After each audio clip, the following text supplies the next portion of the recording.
Order, order. Irene Campbell to move the motion. To move that this House has considered e-petition 728-677 relating to type 1 diabetes testing for infants. It is a pleasure to serve under your chairmanship, Sir Alec.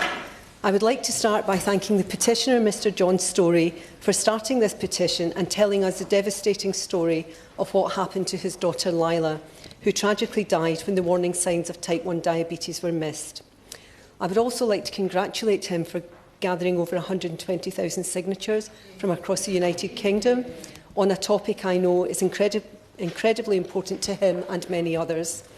In my own constituency of North Ayrshire and Arran, there were 204 signatures. The petition is called Funding So All Infants Are Offered Type 1 Diabetes Testing in Routine Care and goes on to say, fund mandatory offer of testing for type 1 diabetes in babies, toddlers and young children as a routine part of medical assessment at the point of care.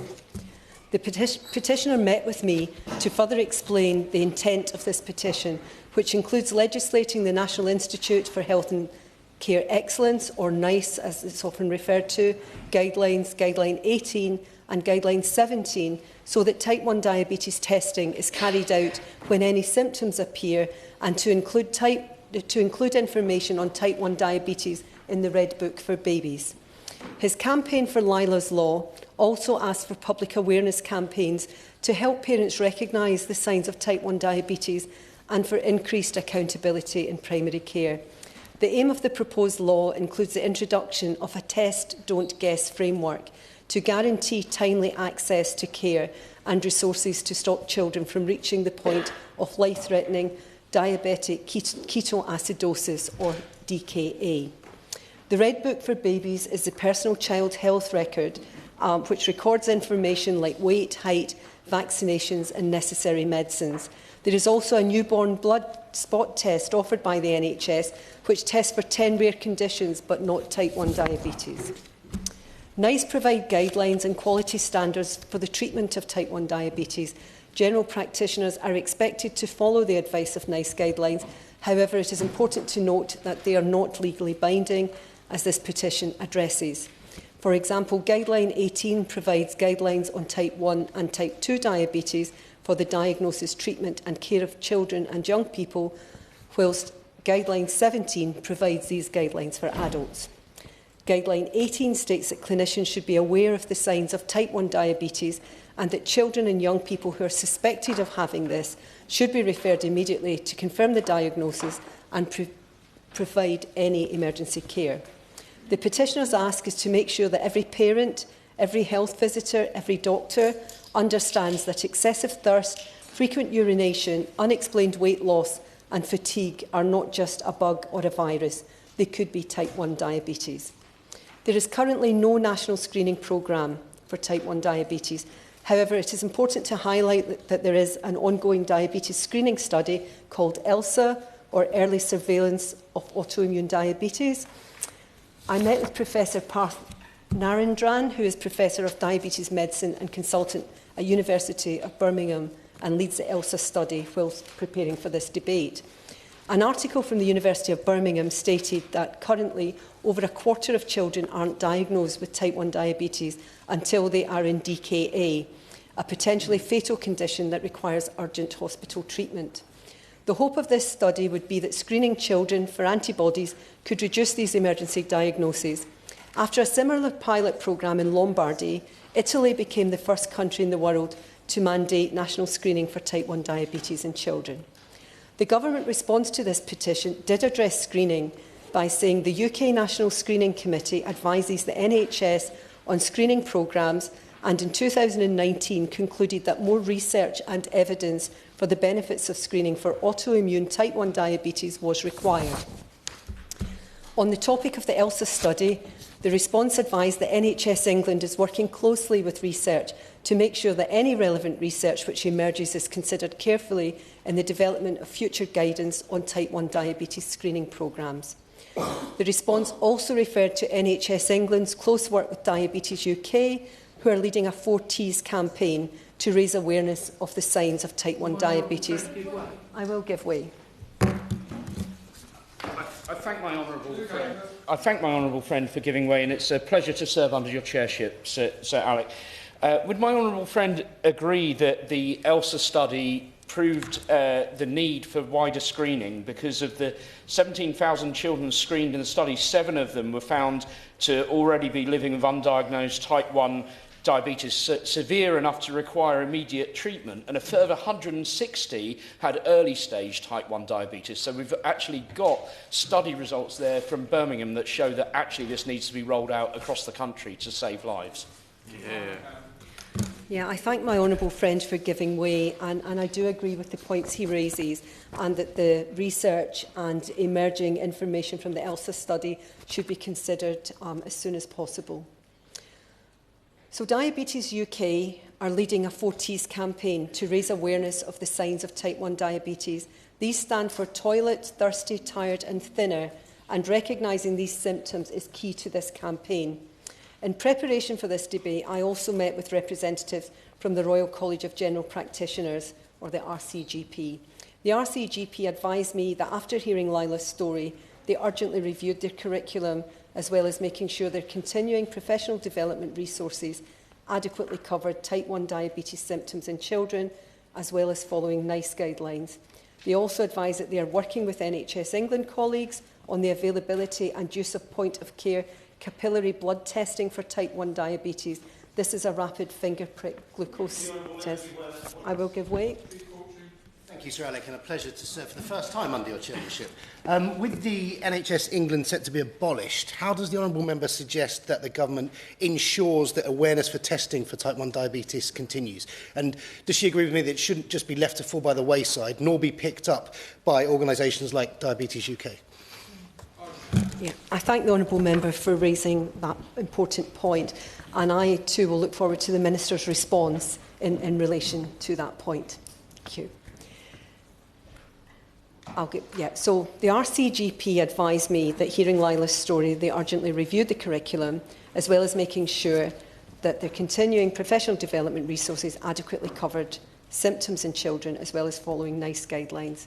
The rapid finger prick glucose test is readily available and can be administered quite easily. I will. I thank my honourable friend for giving way, and she's just laying out very carefully and in a very considered way the importance of this screening process and the ease with which it can be done to avoid more tragic stories like those of Lila's.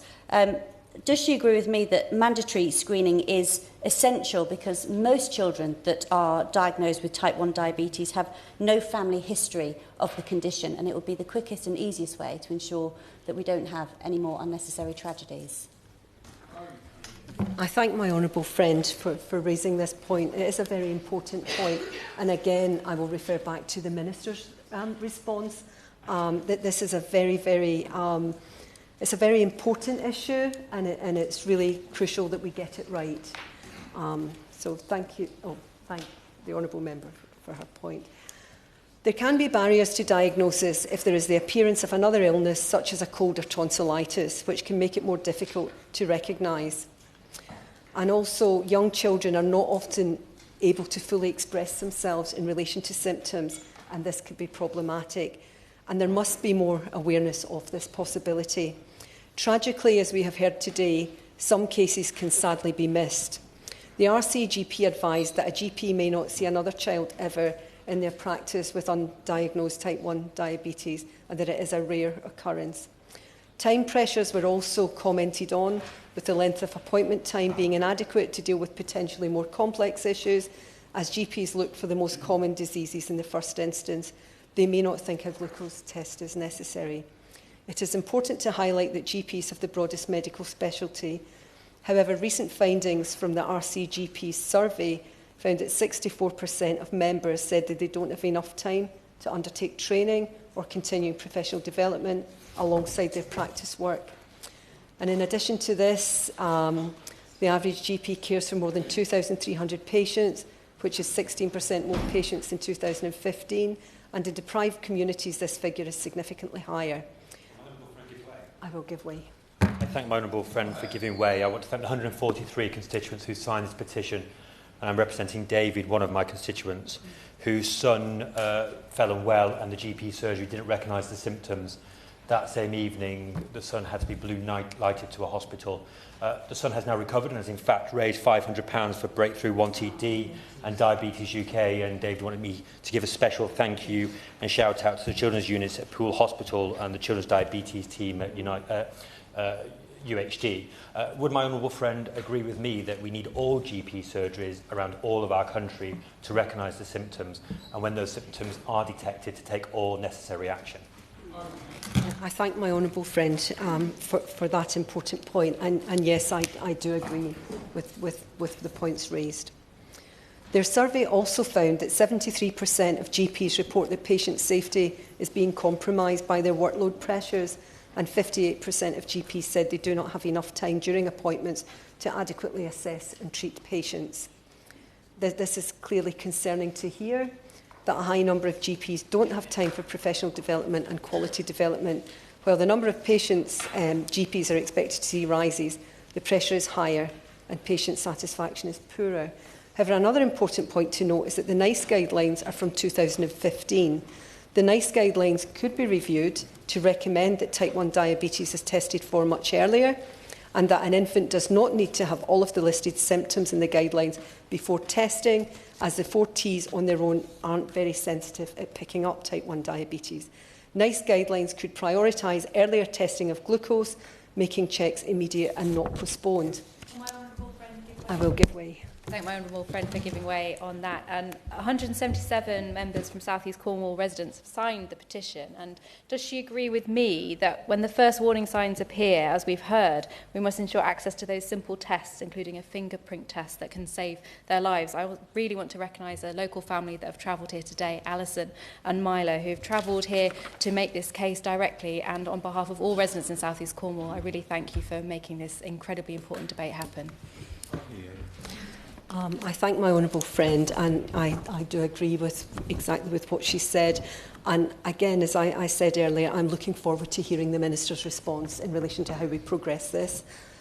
So as we have heard, DKA is a life-threatening complication of diabetes, which is caused by extreme insulin deficiency. And we urgently need to change and reduce the rates of DKA. One issue is that it is difficult to know exactly how many children have been missed, discharged and reassured after presenting with these symptoms, who will then return for later diagnosis. As well as young children, adolescents also have high rates of presenting with DKA, which can also be compounded by factors such as deprivation and ethnicity, and this must be taken into consideration also. Yes, I will give way. Thank you for giving way. Around 17,600 people in Wales are known to be living with type 1 diabetes, and like England, we do not yet have a national screening programme. In 2018, the Cardiff and Vale University Health Board introduced a series of quality improvement initiatives to support earlier diagnoses. As a result, they have recorded the lowest average incidence of DKA over the past 6 years compared with the rest of Wales. Does my honourable friend agree that this approach should be adopted across all health boards in Wales, as well as throughout the rest of the UK? I thank my honourable friend for raising that, and yes, I agree. I think that sounds like a very good way to take this forward. So this petition and the surrounding conversation can serve as a call for change, not only for young children and infants, but for all undiagnosed patients with type 1 diabetes who are at risk of their condition leading to complicated, dangerous complications. In the words of the petitioner, Lila was bright, full of life and had her whole future ahead of her. But in a matter of days, everything changed. She became unwell, and like so many parents, we trusted the system to protect her. That trust was misplaced. By the time her condition was recognised, it was too late.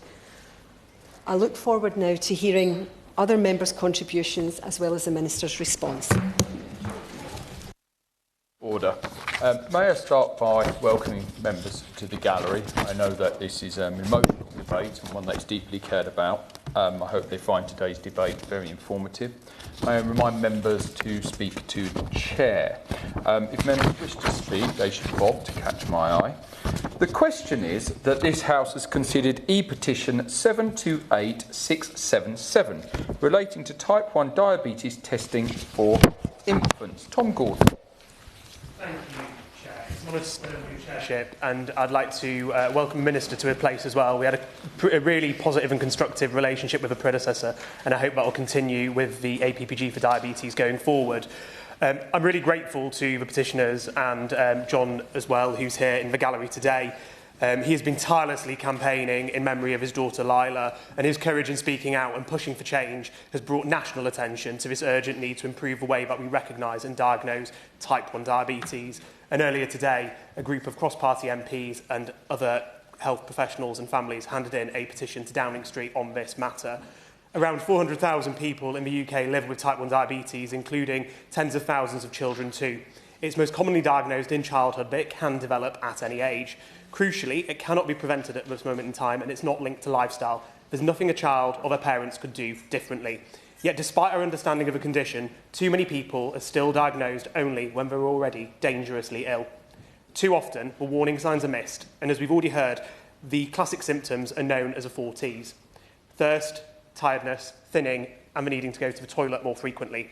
These are well known and they're very simple to check. A quick finger prick test can measure blood glucose and confirm whether urgent action is needed.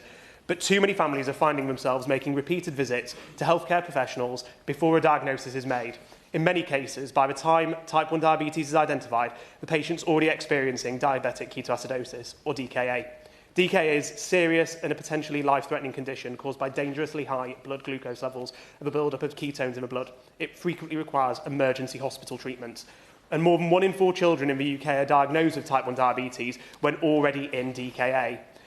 It's an issue of health inequalities too, and we know that among children under 5, those among deprived backgrounds, the proportion can be even higher. These are not just statistics, but behind every number is a child, a family, and a moment of trauma that could have all too easily have been avoided. Lila's story tragically illustrates this. In the days before her death, Lila showed the classic symptoms of type 1 diabetes. Her parents sought medical help and she was seen by a GP, but the symptoms were attributed to another illness. Her condition deteriorated rapidly and she sadly passed away after developing diabetic ketoacidosis. Since I met with John months ago, he sent endless examples of other families across the country where the same story has rung true time and time again. This is not just one example, but it's emblematic of a systemic failure that we have currently. There's a real urgent need to improve awareness amongst healthcare professionals and ensure rapid testing when symptoms appear and must be treated as a priority. NICE guidelines already state that children suspected of having type 1 diabetes should be referred immediately to a specialist paediatrics diabetes team, but we know that in practice that signs are sometimes missed or not acted on quickly enough. Ensuring that every GP practice has access to relevant glucometers, that the staff are confident in recognising the 4 Ts is one of the most simple and effective ways that we can reduce these missed opportunities. Education and training can also make a real difference too. At an APPG for Diabetes roundtable earlier this year, we heard about how quality improvement work at Cardiff has demonstrated that targeted education for primary care teams can significantly reduce emergency diagnoses. Alongside improving diagnosis, we're also entering a new and exciting phase in our understanding of type 1 diabetes, the possibility of identifying the condition before symptoms even begin. Research has shown that the immune attack, which eventually leads to type 1 diabetes, produces autoantibodies in the blood long before symptoms appear. These markers can be detected through screening. And studies such as ELSA have demonstrated that childhood screening is feasible and we can identify children at risk before they become unwell. Would the Honourable Member give way? I will give way. I thank the Honourable... Thank you very much. I thank the Honourable Member for giving way, and it's a pleasure to serve with you in the chair, Sir Alec, for the first time. Would the Honourable Member agree with me? He's touched on training and the need for awareness. And one of the results of that is that very often, even people with type 1 diabetes, because of the lack of awareness, are not aware of the symptoms as they begin to react or their insulin is very low. And that what we need is also a general awareness in the public of type 1 diabetes. I thank my honourable friend for that intervention. I know that she's a passionate advocate for diabetes awareness. I completely agree with her that we need more to be done when it comes to raising those symptoms and with the general public too. I think it's something that when you think about health conditions that everyone knows the key signs of, you often think of heart attacks, strokes, but sadly type 1 diabetes and DKA is not one of them, and I definitely think there's more that we can do across this House to put that at the front of the public's mind, and I'm quite optimistic about how we can do that cross-party given the sort of diversity of colleagues that we've got in this room today. But the screening offers enormous potential. It will allow families and clinicians to monitor the condition closely, prepare for treatment, and hopefully avoid the trauma of an emergency diagnosis. I want to turn to some personal experience that I have too. When I was just 13, we were on a family holiday to Turkey, and my little sister, who was 9 at the time, collapsed around the pool. When you are a child and you're growing up and you're losing weight and gaining weight and you're thirsty, you don't often think of that, particularly when you're abroad in severe heat. And my mum didn't have any idea that my sister was actually type 1 diabetic. And it was only when she collapsed around the side of a pool and rushed blue lighted to hospital in Turkey that we found out that she was critically unwell and experiencing DKA. I will never forget that holiday. And fortunately for my sister, everything turned out okay. And we got her back to the UK and got her the support that she needed. But that was an incredibly frightening experience for our family and a stark introduction to how suddenly type 1 diabetes can present when it goes undetected. It's one of the reasons that this issue matters deeply to me, and part of the reason why I went on to study biochemistry and then a master's in public health. So what can we do? Turning to what should happen next. Well, first of all, I would encourage any colleagues in this room who aren't already a member of the APPG for Diabetes to join and do so. I'd like to press the Minister on a number of areas. Firstly, around the awareness that we've already heard about the 4 Ts, which needs strengthening across the health system. Training for healthcare professionals, particularly those who work in primary care, should ensure that symptoms of type 1 diabetes are immediately recognised and acted upon. Second, we should see finger prick blood glucose testing as standard practice whenever a patient presents with symptoms suggestive of type 1 diabetes. NICE guidance should make this expectation explicit, not simply implied. Third, every GP practice should have the equipment ready to carry out these tests quickly and with confidence.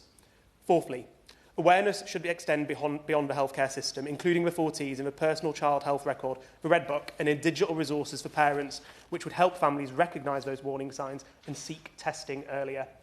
Fifth, there should be stronger oversight to ensure learning takes places when diagnoses are missed, including a clearer role for CQC and the national improvement initiatives too. And finally, the NHS should continue to explore what role the screening programmes could play in future. Research underway, like studies in ELSA, will be crucial in building evidence needed to support any future national screening programme. Sir Alec, type 1 diabetes currently cannot be cured, but deaths from undiagnosed type 1 are preventable. Through better awareness, faster testing and continued research, we can ensure that fewer families experience the trauma of delayed diagnosis. And in doing so, if we were to end up with a Lila's Law, we would honour the memory of children like Lila and a determination for families like John who are campaigning so powerfully for this change. Thank you.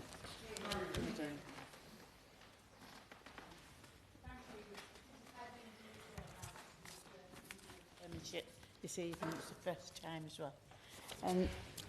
I thank my honourable friend, the member from North Ayrshire, and Aaron, for securing this very important debate today.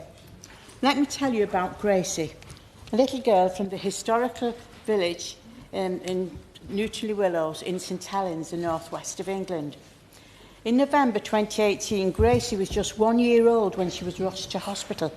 Only days earlier, she had been excited for her first Halloween party, dressed as Cowgirl Jessie. A very enjoyable day was had by all. Her parents thought she simply had a cough and cold, but within hours she became desperately ill. By the time her parents got to her GP the next morning, Gracie was lethargic, vomiting, and soon became unresponsive. A quick finger prick test in the hospital revealed the truth. Undiagnosed type 1 diabetes and diabetic ketoacidosis. I think that's the word. Doctors later told her parents that Gracie was just 15 minutes away from dying, just like that. Thankfully, Gracie survived, and today she is thriving. But her family's story did not end there. They had to fight to assess the access to the life-changing diabetes technology that helps to keep little children like Gracie safe. They are still fighting hard to change the law so that access to this technology is no longer determined by postcode, but available to all who need it. Grace's story has a happy ending, but many families are not so fortunate, and that is why I join colleagues in today calling for funding so that infants can be offered routine testing for type 1 diabetes. It is right to recognise that the government haven't ignored this challenge. NHS England has established a national task and finish group, bringing together leading clinicians, researchers and experts to assess the opportunities and challenges for the National Diabetes Screening Programme. This study, the Early Surveillance for Autoimmune Diabetes, known as the ELSA study, is exploring the feasibility and benefits of screening for type 1 diabetes for newborns all the way to late teenagers. The recent findings of the first half of the study have revealed that a type 1 diabetes autoantibody childhood screening programme is workable in the real world. I welcome that work and thank those involved to getting this far. But I hope the evidence from studies like ELSA will reinforce the lesson from Grace's story. Early detection saves lives. Grace's story is a happy one, but too many others end in tragedy. We have the opportunity to prevent this, to detect the disease earlier, protect children sooner, and spare families the trauma that Grace's parents endured. We must act now to ensure Grace's story is remembered as a warning, not repeated as a tragedy. I don't think the country can afford not to go ahead. Terrible. Thank you, Sir Alex. It's a real pleasure to serve under your chairmanship. Firstly, I want to start by paying tribute to Lila's story. A little girl whose death, aged 2, from undiagnosed type 1 diabetes has brought us here today.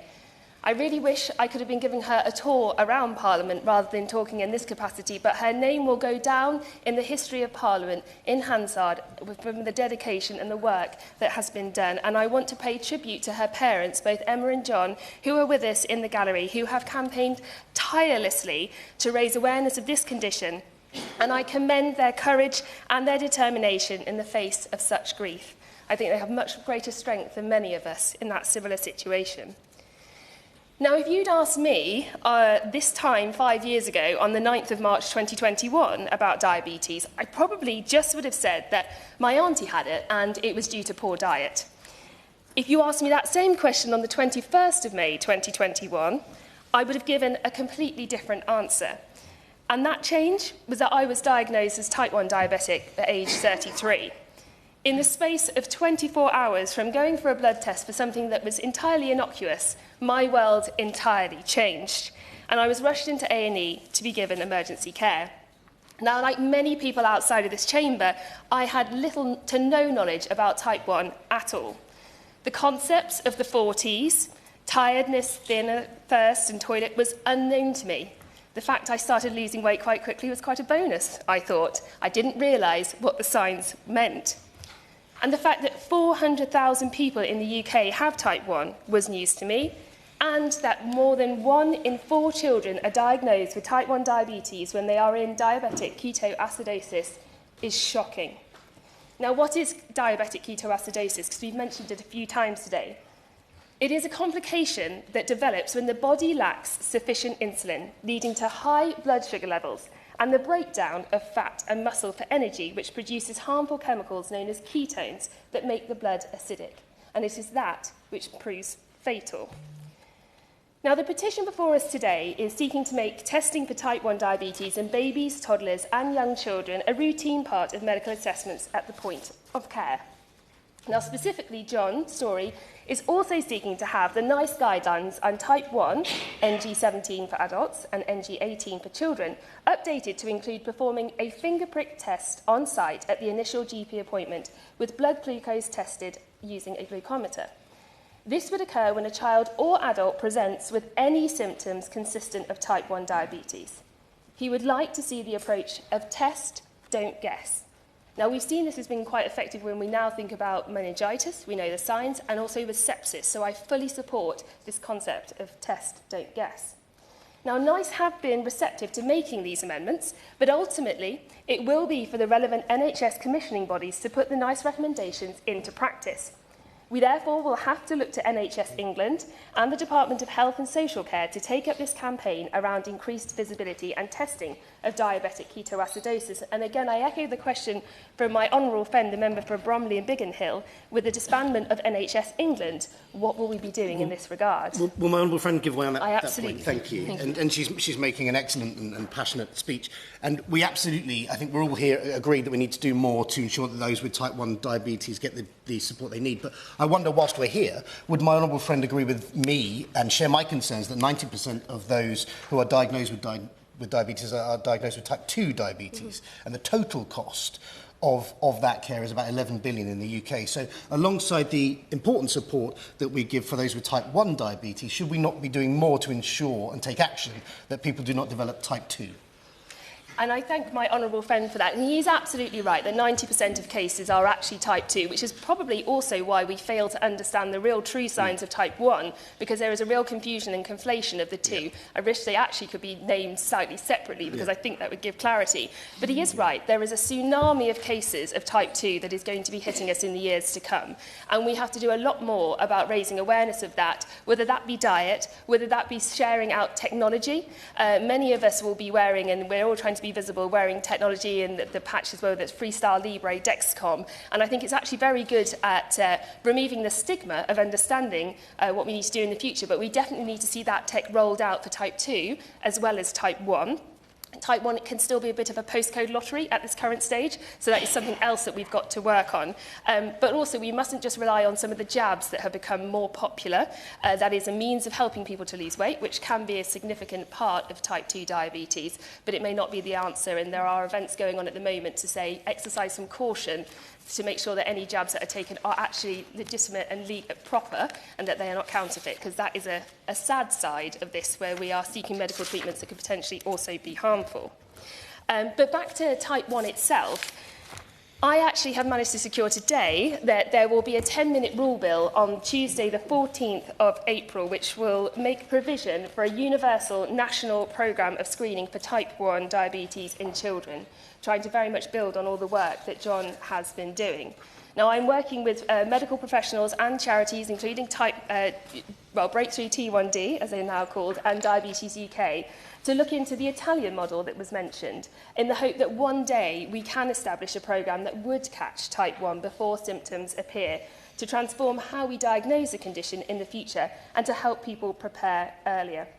A lot more research is needed to be done, because the key thing is it's the ages at which you can be diagnosed. So we are working on 3 potential age ranges when it would be repeat tests, but it is something I think is vital and fundamental for the future, to make sure that we do not have 1 in 4 children being diagnosed when in a state of DKA. So in the meantime, I also want to reiterate what the member for Harrogate and Knaresborough also said, is that we want to see that the 4Ts are built into training and education for all healthcare professionals. Now, the 4Ts are very important, but it doesn't necessarily mean that every single symptom of those means that you have it. I mean, I didn't obviously show the signs of all the 4Ts, but when I had an HbA1c of 95 and ketones at that reaction, which means, if I put that into context, a normal person might have an average of 20. Diabetic starts at 48, so I was at 95 at that stage. My ketones at the point of diagnosis was 2.7. At 3, you're at risk of going into DKA, and then any higher. I understand Lila may have been at 6 at the point that she was diagnosed. So at this point, it was critical. So I was very ill, but I didn't necessarily I hadn't picked up on all of those signs. I wasn't aware. But it is important that at least as a base, we have the 4Ts in our mindset. We also want to make sure that all GP practices do actually have the finger prick test, the glucometer, available. Numerous have been contacted, and they don't always have it, which I think is quite shocking. So we need, as a baseline, to make sure that that is there, is that provision. We want to see the NICE guidelines that John has been campaigning hard for updated, to make sure it is in the mindset of all our medical practitioners. Again, that we want to see it in the personal child health record, the Red Book, and within the digital Best Start programme. We want to see that the CQC has its role in diagnosing type 1 in primary care is being clarified and strengthened, that inspections could assess whether the staff receive appropriate training, for example. We want local commissioners to commit to learning from incidents where type 1 is missed, and NHS England, or whatever the equivalent is, whether it is disbanded, works on this further, and that the Department for Health and Social Care should review opportunities for national initiatives to drive improvements, such as Getting It Right First Time programme. But please rest assured to everyone, there are many fantastic representatives here in Parliament who are type 1, so we will continue to fly the flag. I have my honourable member in front of me who has type 1. We've got Mr Hoyle, the Speaker, is type 1. Baroness May, of course, in the Upper House, has been a fantastic advocate over those years. And I'd like to hope that perhaps we can also work with some more celebrity figures which are in the mindset, whether that's Nikita on Strictly Come Dancing, James Norton, the actor, Henry Slade, the rugby player, Ed Gamble, the comedian. There are figures out there, and we just need to make it much more visible, much more approachable. It isn't a scary condition. It is a very difficult one, don't get me wrong. Living with it is 24 hours a day, whether you're too hot, too cold, tired, stressed, whatever you're eating when you're exercising. There's a lot we have to think about, but it is completely manageable with the right support. And I think I want to just leave it on the memory of, please, thank you very much to the memory of Lila, to the efforts of John and to Emma.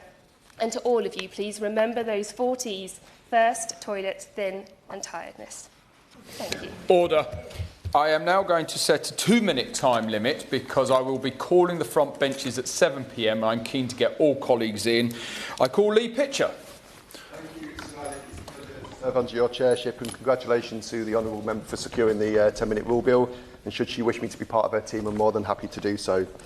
First, let me express how utterly inspirational it is to see a family who have suffered so much heartache to turn that grief into something that should mean that no one else need ever to lose a child in similar circumstances again.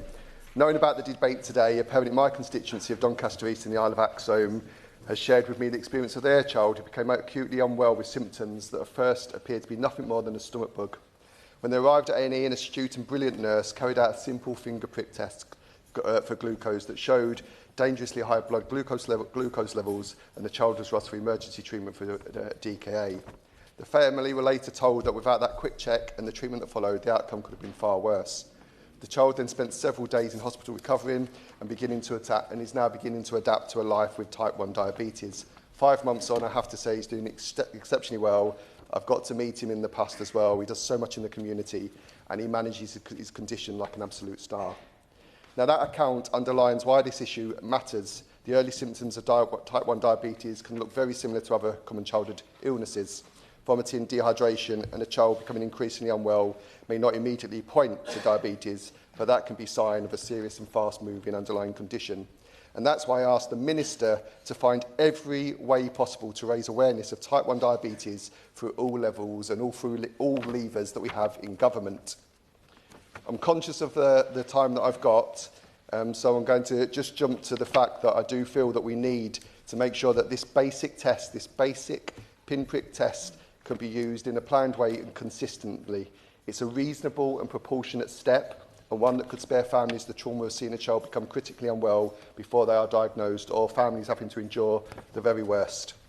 I read an article recently around Christmas where Lila's dad mentioned that Lila would have definitely got a sticker.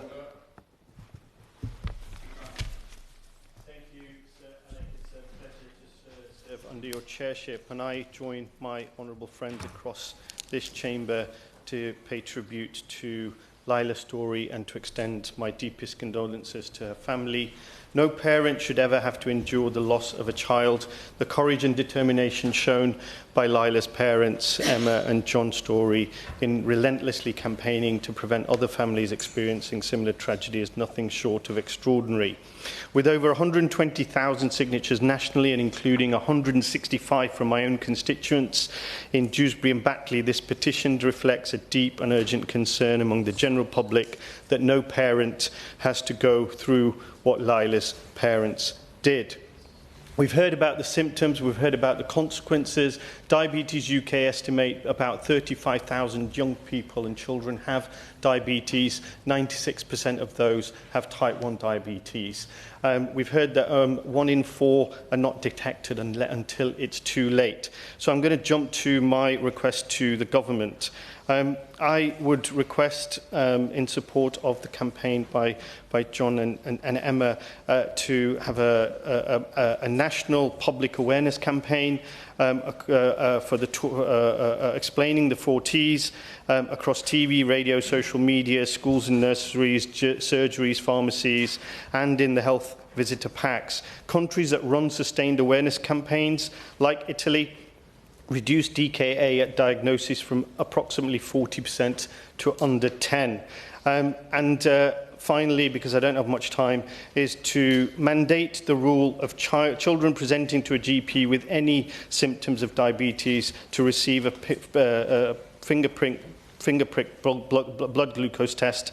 And although this is in the NICE guidance, it's not enforced, to enforce that as well. Thank you very much. Tracy Gilbert. Thank you, Sir Alex. It's a pleasure to serve under your chairship. I want to thank my honourable friend, the member for North Ayrshire and Arran, for opening up this important debate on behalf of the Petitions Committee, and indeed Lila's family for their courage. Sir Alex, 95 of my Edinburgh North and Leith constituents signed the important petition being debated today. I wanted to thank them for sharing their experience, and in particular I wanted to share the story of one mum who told me about the devastating consequences that diabetes had on her family. She told me about her sick son Nick, who sadly died of this terrible disease, aged 28. Nick's initial diagnosis at 16 was dismissed by the doctor he went to see.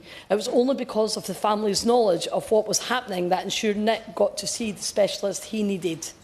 Nick's mum told me that in his 12 years as a diabetic, he carried his type 1 diagnosis as lightly as possible, despite having to give himself over 25,000 injections in that time. Sir Alec, families like Nick's hope that by supporting the petition today, our government will take these vital steps towards making sure that life is made safer for children and adults living with type 1 diabetes. I share this view and hope the government will pay close attention to the experience of families across the country. I would also urge that the Scottish Medicines Consortium consider these changes for Scotland, and that the Scottish Government will ensure that improvements are made for type 1 diagnosis and for care. Thank you. Thank you, Sir Alex. It's a pleasure to serve under you. I'd also like to thank the Honourable Member for North Ayrshire and Arran for securing this important debate, and to pay tribute to the members of the public here present, no doubt representing thousands of people online tonight. The Lila's Law campaign is a powerful reminder of the devastating consequences of missed or delayed diagnosis for type 1 diabetes in children and young people. It calls for improved education and guaranteed routine testing for children showing early symptoms before they reach diabetic ketoacidosis, DKA, a life-threatening condition which requires emergency hospital care. Many families and parents are only learning about their children's condition once they have reached this potentially fatal stage. Not only is this traumatic, dangerous and puts a child's life at risk, it also creates avoidable cost and strain on emergency healthcare services. Families should not have to wait for these serious complications to occur for a diagnosis to be made. Despite this, the UK Government claims that there is still insufficient evidence to support routine mandatory testing for type 1 diabetes in babies, toddlers and young children. This is why this petition is so important. It calls for existing NHS guidance which recommends the immediate testing of children and young people showing symptoms of type 1 diabetes, the 4 Ts has been referred to be formally legislated. Current guidance alone is clearly not enough, as a standardised approach for all GPs and doctors is urgently needed. A member of the Insulin Pump Awareness Group in Scotland recently wrote to me, mentioning that they often wonder whether their own diagnosis 29 years ago would have been picked up had they not been made aware of the 4 T symptoms through other family. Very brief intervention. My Western Bartonshire constituent Janice shared with me her very personal story of her daughter, who 3 years ago became so unwell she was admitted to hospital, desperately ill, but she survived. However, the signs had been there but missed, the diagnosis coming at the very last moment in an emergency setting. Can I ask the honourable member if he'll join me in commending the work of Diabetes Scotland and their efforts to improve testing, screening and early diagnosis in Scotland? I thank the member for his intervention, and I completely agree with him, and I do endorse his suggestion. This whole topic is personally important to me, not only because so many family members are being diagnosed with type 1 diabetes, but also, as the honourable member for Edinburgh North and Leith referred to, because of the premature death in 2022 of my nephew Nick Logan, from complications arising from his original diagnosis at the age of 16. Italy made history in 2023 by becoming the first country to introduce nationwide screening for the early detection of type 1 diabetes in children. In 2021, Scotland also led the way by being the first country to offer C-peptide blood tests to everyone with diabetes to address misdiagnosis. While this may not be a routine screening programme for type 1 diabetes, it does demonstrate how routine testing can be implemented. Type 1 diabetes rates in the UK are among the highest in the world, ranking 5th globally for children aged 14 and under, according to the International Diabetes Federation. In conclusion, Chair, it is essential that the UK Government makes a more targeted and strategic approach to improving the care and diagnosis of children and young people with showing type 1 diabetes symptoms. This starts with the implementation of routine testing. Thank you, Sir Alex. It's a pleasure to contribute to this debate with you in the Chair, and I warmly welcome the Minister to her new position. Earlier this year, I was contacted by Michelle, the mum of a bright little boy called Toby, who was diagnosed with type 1 diabetes when he was just 20 months old. Michelle told me that when she was a child, she happened to overhear a conversation between her mum and the mum of her best friend, who'd just been diagnosed with type 1 diabetes. Because of that, Michelle recognised Toby's symptoms, but if she hadn't heard that conversation, she might never have made the connection. Michelle took Toby to Cannock Chase Hospital and raised her concerns about some of his symptoms, like thirst and heavy nappies, with the doctor. He said that Toby just had an ear infection, but Michelle trusted her gut and insisted on a test. She was then told to take him to A&E due to his extremely high blood glucose and ketone levels, and it was there that he was diagnosed with type 1. But not all parents will have this knowledge, not all parents will know what to look out for, and nor should they. Michelle told me that in many ways they'd been one of the lucky families. It was because that she'd recognised the symptoms and pushed for a test that Toby avoided going into diabetic ketoacidosis. I want to pay tribute to Lila and her parents, as others have, for campaigning tirelessly in their daughter's name. As a dad myself, I can't begin to imagine the pain that they must have been through, and I hope that through raising awareness of the stories like Lila and Toby, we can bring about change. A simple finger prick blood glucose test is so cheap and takes seconds. In fact, when I met 3-year-old Toby, he showed me that he can already do this himself. Toby thankfully had excellent care from the team at New Cross Hospital, who are helping his family navigate their new way of life. But sadly, that was not the case for Lila or for so many families, and that is exactly why in this House we need to fix this. Thank you, Sir Alex. It's a pleasure to serve under your chairmanship again today, and it's good to welcome the Minister to her new place. It's great to see her. And I also want to thank my honourable friend, the member for North Ayrshire and Arran, for bringing forward this e-petition debate on behalf of the Petitions Committee and the 240 of my constituents who signed it. And I'd also like to thank the Story family for submitting this e-petition and all the work they do to raise awareness about the importance of early diagnosis and type 1 diabetes in memory of Lila. Sir Alec, prior to this debate, I was honoured to be able to speak with Welsh campaigners Beth Baldwin and Emma Hopkins from Rewrite Peter's Story, and Beth is here today in the public gallery. Beth's son Peter suddenly and unexpectedly died aged 13 in 2015 from diabetic ketoacidosis as a result of undiagnosed type 1 diabetes. Beth had taken Peter to the GP with flu-like symptoms. After being diagnosed with a chest infection, Peter was prescribed antibiotics and sent home. Less than 24 hours later, Peter was fighting for his life. The first responder who was called to the house by Beth on seeing Peter gave him oxygen and performed a finger prick test. His blood sugar was extremely high. He was rushed to A&E. Unfortunately, Peter was already in diabetic ketoacidosis and died a few days later. Peter's death was preventable. Instant blood glucose finger prick tests are easily available and take seconds. But each year, hundreds of children are hospitalised with diabetic ketoacidosis because of delays in diagnosis. 10 of these children each year end up dying. Concerningly, 40% of all child diagnoses only happen once they reach critical care. I'm very pleased to hear about the campaigning of Lila's family and obviously Peter's family too.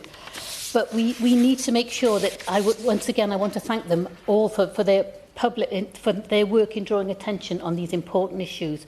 We must move swiftly to extend awareness and training on type 1 diabetes, ensure medical guidance is robust, and all primary care sites have the necessary testing equipment. We can't afford to lose any more lives. Thank you. Amanda Hack. Thank you, Sir Alex. It's a pleasure to serve under your chairship. I also thank to John, Lila's father for starting this petition. 227 of my constituents in North West Leicestershire signed this petition, and I'd like to share as many of those experiences as I can in the time allowable. Throughout these stories, I heard over and over again the 4 T's: toilet, thirsty, tired, thinning. And yet in all of the emails I've received on this matter, one thing that's been consistent is the families have had to advocate for their children to get the care they so obviously needed. Jade, mum of Harry, said, "Harry's not your ordinary child, he's a long list of disabilities and he's non-verbal autistic. Harry could not tell me how he's feeling, but he lost so much weight. After weeks of getting to see a GP, he finally managed to get into the doctors to take his blood sugar levels.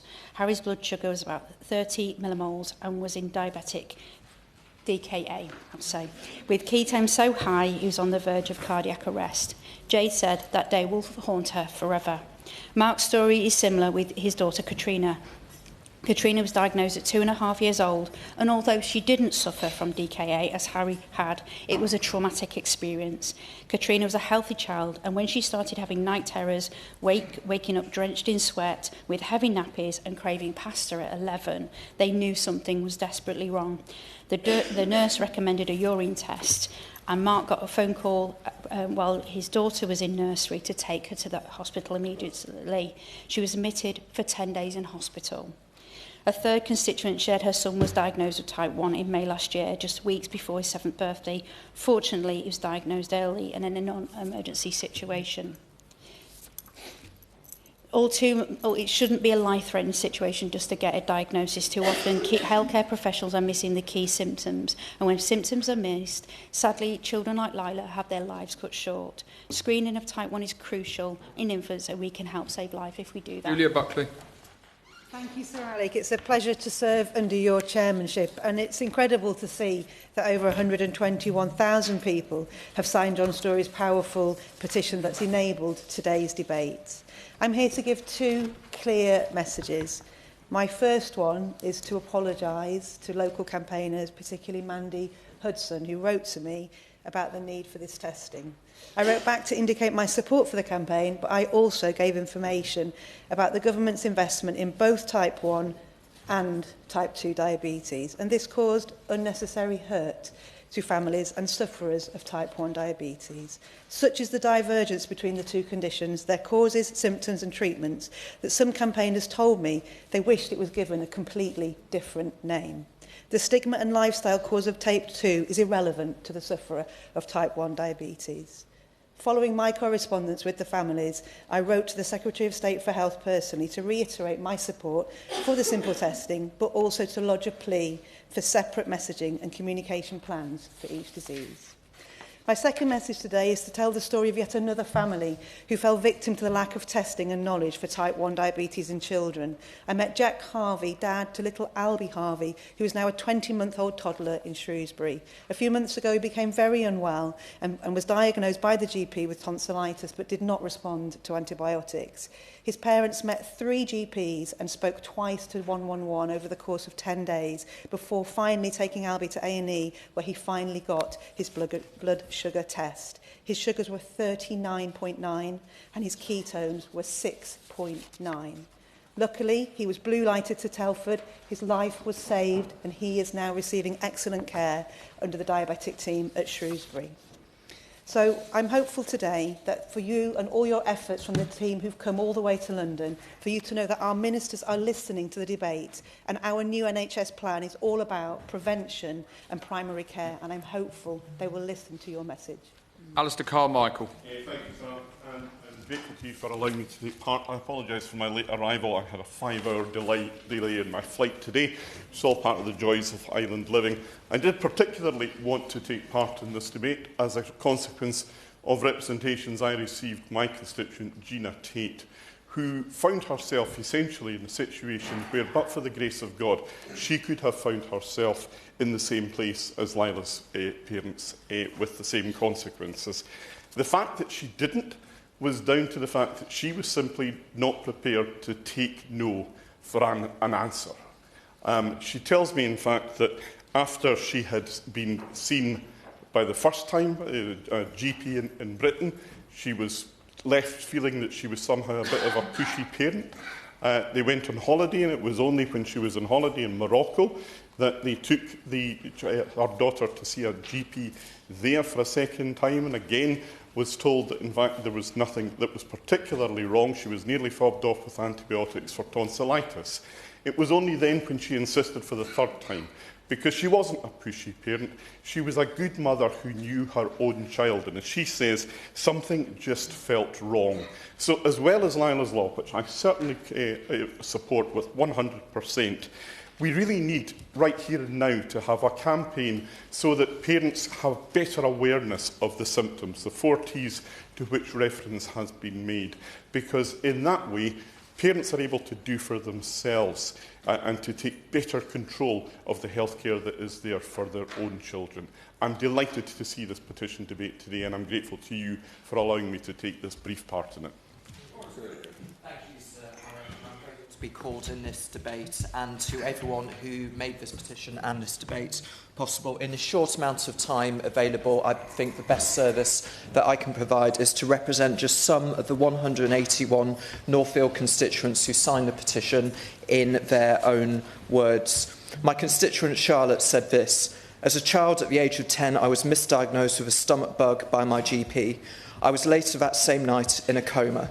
My parents told my GP that I was showing signs of the 4 Ts: toilet, thirst, tired and thinness.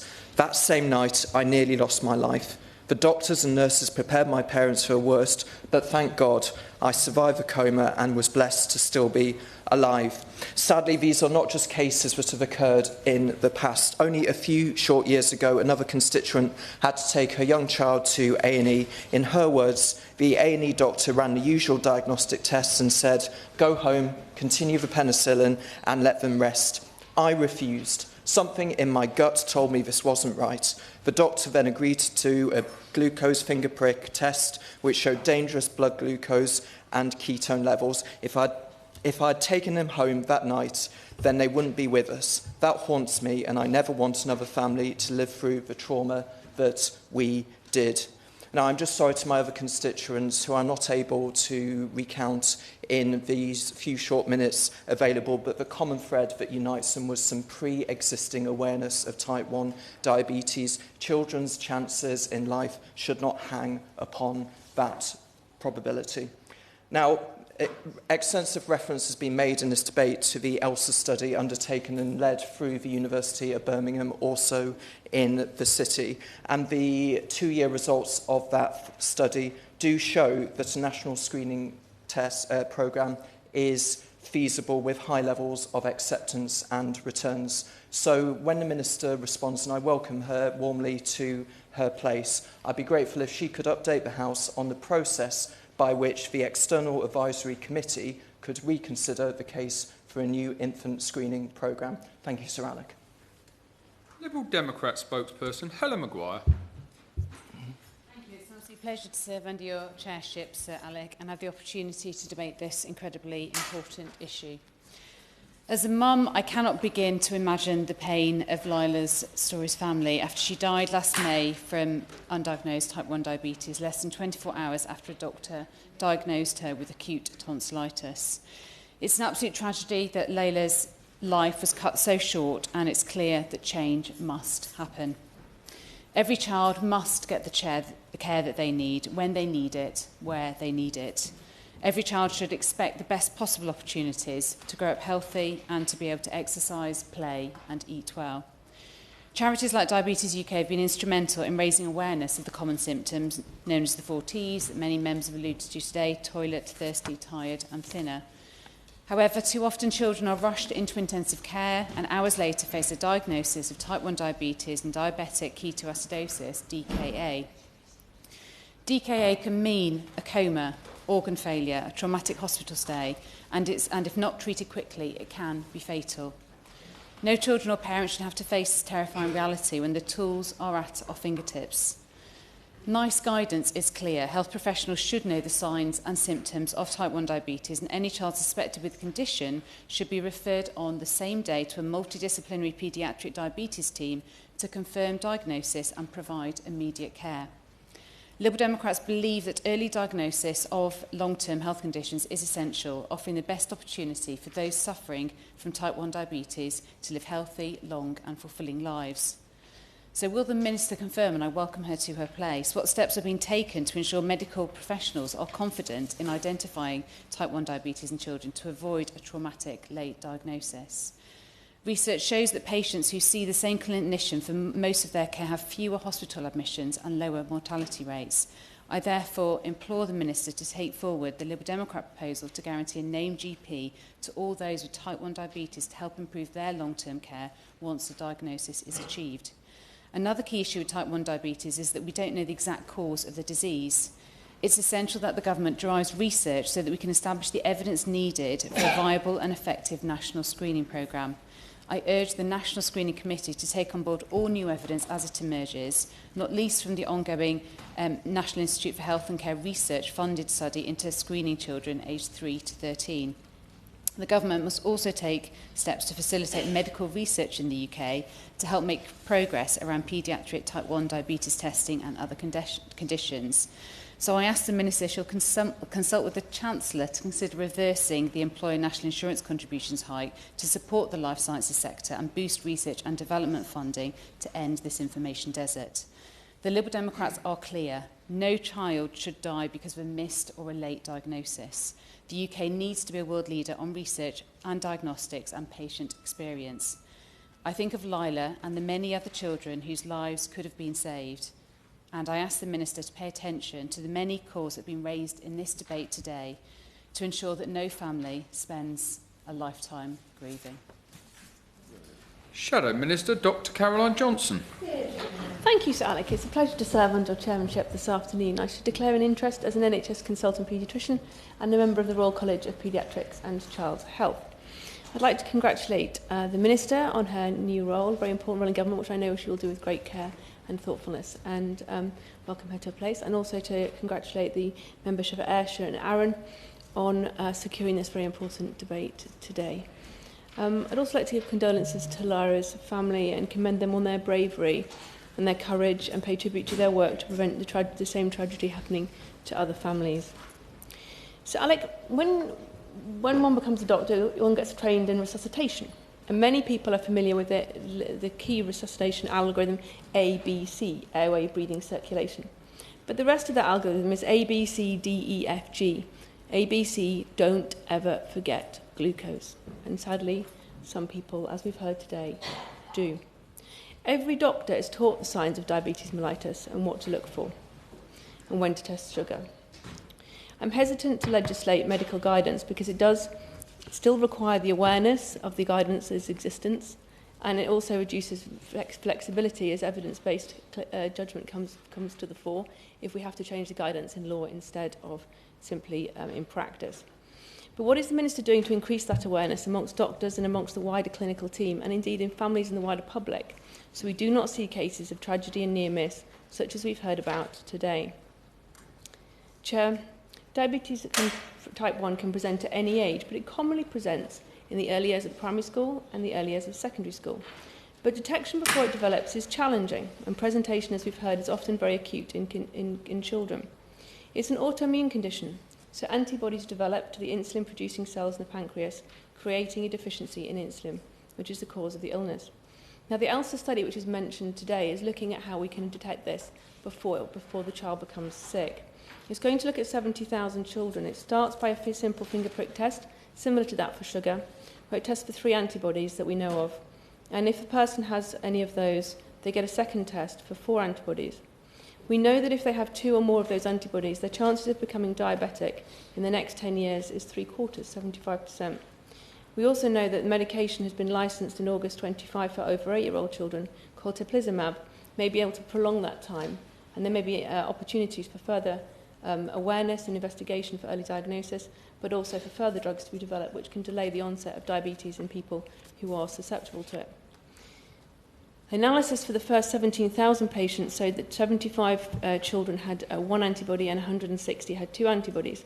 But one of the challenges, Chair, is what is the best age to test? When do these antibodies develop? What do they develop in response to? Does the test need repeating? If it does need repeating, how often does it need repeating? And I commend my honourable friend for South Northamptonshire. His 10-minute rule bill, I think, will provide the leadership for answering these very important questions. I also want to ask the Minister about diabetes treatment. For those who are diabetic, blood sugar control is a lifelong occupation and a preoccupation, as my honourable friend has described. Not just the short-term risks of hypoglycemia and diabetic ketoacidosis, though those are serious enough, but long-term complications from poor diabetic control include heart failure, strokes, amputation and blindness. Sir Alec, the latest Royal College of Paediatrics and Child Health report showed that there were 33,437 children with diabetes mellitus in England, of which 93.3% have type 1. They have regular health checks, but only 66% of the over 12s are getting those health checks. What is the Minister doing to increase that proportion? The HbA1c, a sort of a chronic measure of what the sugar has been over time, is 70.8 in black children compared with 63.1 in white children and 63.9 in Asian children. Why is that disparity? What does the Minister understand causes that disparity? And what is she doing to improve the HbA1c in all children? Technology can really help. The latest RCPH-PCH study from figures from 23-24 show that continuous glucose monitoring had increased from 49% to 79% of children. Insulin pump usage had increased from 45% to 56% in a year, and the use of the hybrid closed-loop system had gone from 15% to 36% in just 1 year. These devices really improve diabetic control. What is the government doing to increase the rollout of these technologies? In summary, Sir Alec, no one in this House wants to see any child become very sick or to see any family suffer the heartache that Lila's family have experienced. I pay tribute once again to Lila's family, and I just want to say that this debate, the petition and the media reporting of this debate will all have raised awareness and have no doubt contributed to saving of some child's life somewhere in our nation. I look forward to the Minister's response on how she's going to increase clinician awareness, wider public awareness, improve research into screening and new treatments, improve early diagnosis and roll out the best technologies and treatments to improve diabetic control for those patients with diabetes. Thank you, Chair. I call Minister Sharon Hodgson. Minister. Thank you very much, Sir Alec, and it's a pleasure to serve under your chairmanship and from this dispatch box today. Thank you so much. I want to start by thanking the Honourable Member for North Ayrshire and Arran for securing this very important debate following the petition related to funding for infants to receive type 1 diabetes testing and routine care. And I'm very grateful to all other honourable members for taking part today and for all the heartfelt speeches we have been privileged to hear today. And I'm not surprised at all that this petition received 120,000 signatures, having been started, as we know, following the tragic death of 2-year-old Lila Story from diabetic ketoacidosis mere hours after seeing her GP. And I was deeply affected when I heard that a child so young could be taken so cruelly by a condition as common and manageable as type 1 diabetes. And I would like to pay enormous tribute and to thank Lila's parents, John and Emma Story, who have campaigned so passionately and powerfully at such a time of unimaginable grief. It is truly inspiring and will help ensure, we hope, that no other families will suffer as they have. And I'm so sorry and offer Mr. and Mrs. Story my deepest sympathies as well, as no child or their family should be let down in this way.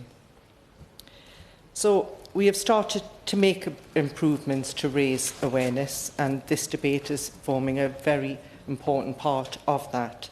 During World Diabetes Day in November 2025, NHS England made a big push to raise awareness of the 4 Ts, as we've heard today, the main symptoms of type 1 diabetes: thirst, tired, thinning, and increased need to go to the toilet. This was channelled via social media and a cascade to clinical networks, as well as updating the nhs.uk pages to make them clearer. And a right care toolkit was published by NHS England and designed to support integrated care systems to design, plan and deliver high-quality treatment and care for children with all types of diabetes. And I will. I thank the Minister for giving way, and I welcome her warmly to her place. I should declare that I was diagnosed with type 1 diabetes at the age of 3, and so I cannot begin to imagine the pain that Mr and Mrs Story and families in the public gallery and also watching this have felt, particularly my constituent Levi, who lost her beloved son Eli at the age of 2 after 5 misdiagnoses of viruses and infection. Can I ask the Minister, please, that she will undertake that when future guidance is being drafted, it will emphasise to clinicians that infections and viruses, as we've heard today, can not only be a symptom of type 1 diabetes, it can sometimes be a trigger of type 1 diabetes, so that the clinicians have the understanding, we hope, to avoid the tragic losses that we have heard this afternoon. Thank you so much, and I thank the former Secretary of State for Health for her intervention, and I wasn't aware that she herself was type 1 also, and the case she brings before us of Levi is so similar and pertinent to what we are discussing today. And I think guidance, as Mr Story has been working with NICE, that guidance is currently being updated. And it is so important that knowledge such as what she has just brought before us about infections and viruses can, as you just said, be a trigger. And we need to ensure that that information is out there and all GPs are brought up to date with knowledge such as that. So I thank her for that important intervention. So the toolkit that has been brought forward, the Right Care Toolkit, also contains important information for clinicians in setting out what good quality diabetes care looks like for children. It includes guidance on timely and accurate diagnosis. However, we have to recognise more needs to be done, and that is why NHS England is working on how we can better support NHS staff to diagnose patients as quickly as possible, as well as raising awareness of symptoms for parents and families. I will give way. Yes. I thank the Minister for giving way. She outlines this toolkit that will look at how they can see what good diabetes care looks like. That function of that independent advocacy and scrutiny often came from Health Watch, which we know will be abolished in the changes to the NHS and the rolling into DHSE. I wonder if she might be able to outline how we'll provide scrutiny to services like diabetes care going forward that has a patient voice at the heart of it. I think I will take this opportunity to write to the Honourable Member on that very point, if I may, rather than give sort of maybe an unsatisfactory answer on my feet off the top of my head, but I will promise to write to him on that important point. So the NHS is exploring how IT can be better used to support GPs in making more accurate diagnoses. And this includes how existing electronic patient records, EPR systems, could be used more effectively to provide prompts for GPs to consider type 1 diabetes when particular symptoms are added. And I can update the House that clinical leaders in NHS England are also working with digital diabetes education providers to develop a primary care healthcare professional education model. And whilst we are working on options to improve type 1 diabetes diagnosis, I'm told that a requirement for a mandatory finger prick test for those presenting with possible symptoms of type 1 diabetes is difficult to enact and could not be delivered quickly. Although I hear the point that was made by the Honourable Lady from South Northamptonshire in her excellent speech, I have to say, and many others made this point also, for all GP practices to have the necessary equipment, fingerprint testing kits, and a number of honourable members raised the issue of NHS funding for point of contact testing kits. So I can reassure members that there is good access for clinicians to these tests, and what we need to do is ensure that their use is at the forefront of clinicians' minds when the symptoms present, which is exactly what Mr and Mrs Story called for in their petition. And also on the abolition, I think one particular member raised the abolition of NHS England. I can reassure members that as part of that change process, policy functions will transfer into the department as appropriate. So clinicians follow clinical guidelines set out by the National Institute for Health and Care Excellence, which are advisory and not mandatory. And NICE guidance is not mandatory because it is designed as evidence-based advice to inform rather than to replace clinical judgment, and allowing for tailored care for individual patients. Guidelines cannot cover every unique patient scenario, and clinicians must therefore maintain responsibility for treatment decisions. Will she give way on that point? Yes. I really thank the Minister for being very generous with her time. Before entering this place, I worked for Breakthrough T1D, and one of the things that came up all too often was the fact that clinicians didn't feel that they had the funding to be able to give people the treatment that they needed. So whilst she makes the point it's about giving them independence, does the Minister acknowledge that if you've not got the funding to be able to do it, then the guidance falls down at the first hurdle? Minister. That might be a fair point on some wider treatments, but on the finger prick test, the funding isn't the issue because you know, it's very, very affordable for the NHS, and I'm told that funding isn't the issue on the point that we're debating today. But NICE, I'm pleased that NICE has been able to respond very quickly to Mr. and Mrs. Story. They've engaged in detail with them and have listened to their concerns about how this guidance could be clearer. And I'm very pleased that recently NICE have said they're going to update their guidance and the guideline on the diagnosis and management of type 1 and 2 diabetes in children to raise the prominence of the risk of diabetic ketoacidosis in children with undiagnosed diabetes. And I understand that this is still an ongoing conversation that Mr. Story is having with NICE also.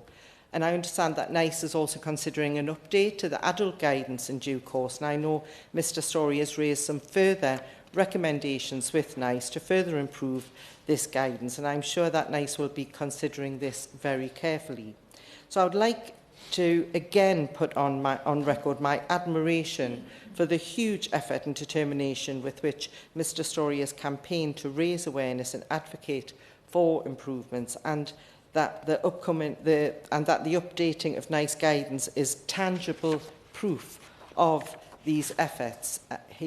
His time has not been wasted in that regard, and I recognise that the immediate issue raised by the petition is point-of-care testing, as we've discussed. However, I should update the House that more broadly, we are also funding the delivery of research to develop and test novel approaches for diagnosing type 1 diabetes earlier and more accurately through the NIHR.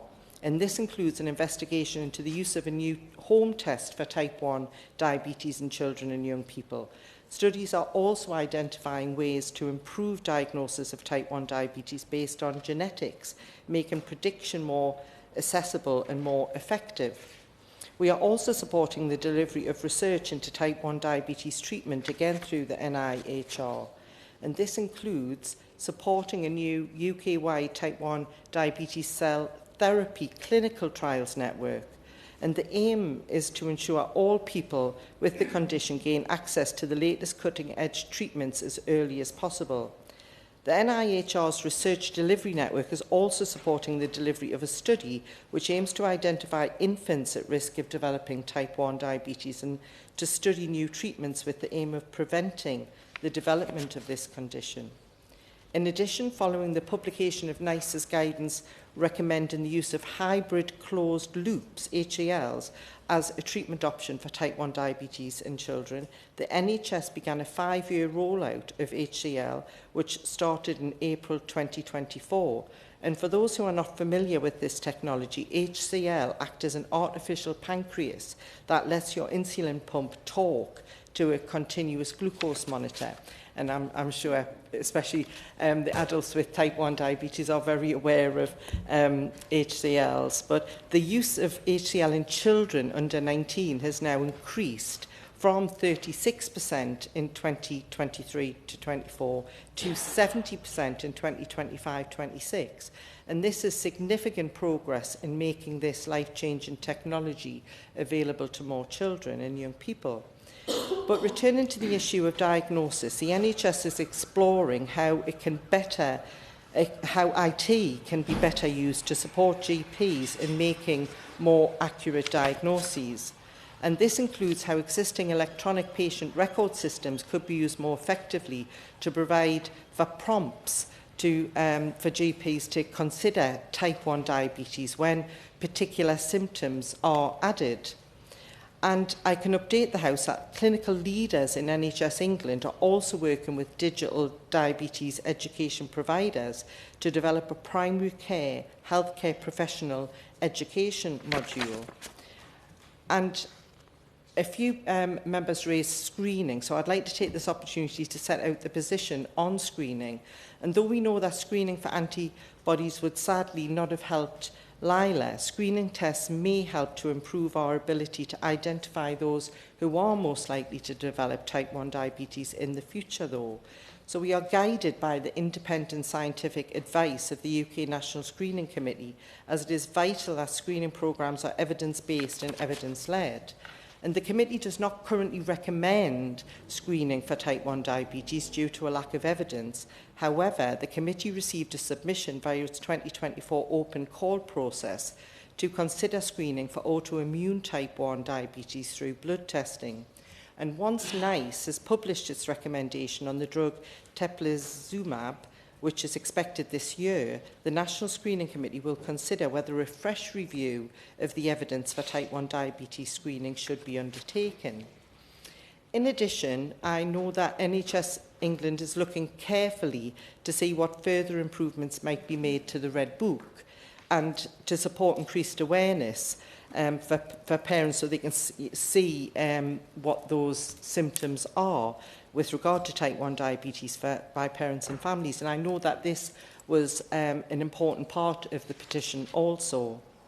So, in closing, I would like to thank all those present for taking part in this very, very important debate, as well as all of our constituents, all 120,000 of them who have taken the time to sign this petition and press us all on this very important matter. And I hope the work currently being taken forward across diagnosis and awareness shows the seriousness with which this issue is being taken. And I'm pleased that John and Emma Story will be meeting the Secretary of State for Health to discuss this further tomorrow, along with your local constituency MP, the member for Hull North, who I know is been in this chamber for this debate today. And I'm sure that that will be a very emotional and very powerful meeting for Mr. and Mrs. Story themselves, and I wish them well. And I want to, again, in closing, pay tribute to them for everything they've done in Lila's name to try and ensure that no other family follows in their footsteps. Thank you. Irene Campbell to wind up. Thank you, Sir Alec. I thank the Minister for her response. This petition and the surrounding debate focus on a very important and sensitive area, and the focus very much on timely diagnosis and how important that is.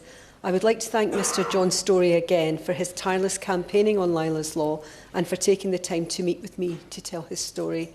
I hope, as he does, that no parent has to go through what he has gone through again, which he and his wife Emma have gone through again.